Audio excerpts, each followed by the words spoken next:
In today's society, chains get a bad rep. Ball of chain, prison chains, and on and on.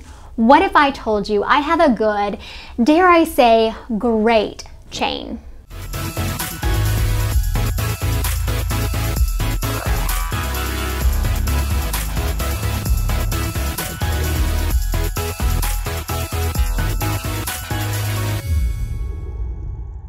You've heard me talk about one of my favorite books, slightly obsessed, Atomic Habits by James Clear. Well, in the book, James, I say that like we hang out, goes over the idea of not breaking the chain of good, positive habits that you can visually measure. Also known as habit tracking, which is just a simple way of tracking whether you did a habit, like marking an X on a calendar each day you complete said positive habit. In my personal life, I have been focused on not breaking the chain. I just finished a 26-day random I know health fitness experiment of no sweets, no alcohol, and no coffee. I'm fine, I'm good. On the sweets, I do have a small confession that there may have been a day, it was my daughter's birthday, and by golly, I paid for those amazing macaroons. I digress.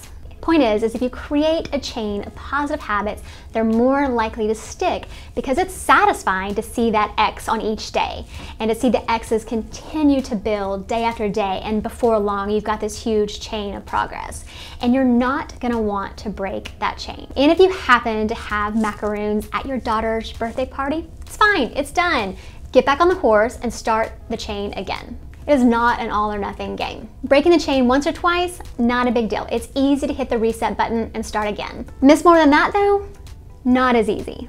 James also shares a story about Jerry Seinfeld, who has been quoted to say early on in his career, he started a habit of not breaking the chain. He got a massive wall calendar, put it on a main wall, and each day his goal was to write a new joke. And so each day he wrote a new joke, took a red marker, put a big red X on that calendar. Next day, wrote a new joke, had a red X on that calendar. And so before long, he had this huge chain of jokes. And his goal, his one goal, was to not break the chain. A key point to remember in all of this is not about the results. This is not a results-driven practice. It's a consistency and productivity-driven practice. It stops the procrastination and helps you develop those atomic habits that you want to install in your life. One is that it visually helps you to remember to act. When you see that blank space on the calendar, you know you need to do said habit so that you get to put that X on the day. Two is it motivates you because you see your progress and you're not going to want to break the chain. And three, you feel accomplished, successful when you get to grab that red marker and put that big X on that day. And the great news is the results do come. It's a compound effect. And as James states in his examples, don't break the chain of sales calls, you're gonna build a successful business. Don't break the chain of workouts and you will get fit faster than you expected. Or in his case, in the case of Jerry Seinfeld's, don't break the chain of creating, and in the end, you'll have an impressive portfolio. The big thing to remember though is whatever habit you decide you want to track, it needs to be important to you. And it needs to be simple enough to accomplish every single day. So for me, it was my little experiment of going without sweets, alcohol, and coffee for 26 days. What is yours?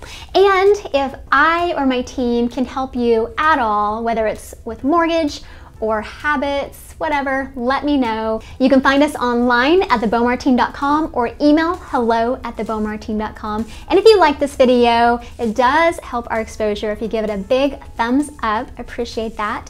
And do share it with your friends that you think need to hear this message. Other than that, have an amazing day. I look forward to seeing you in the next video. See you soon.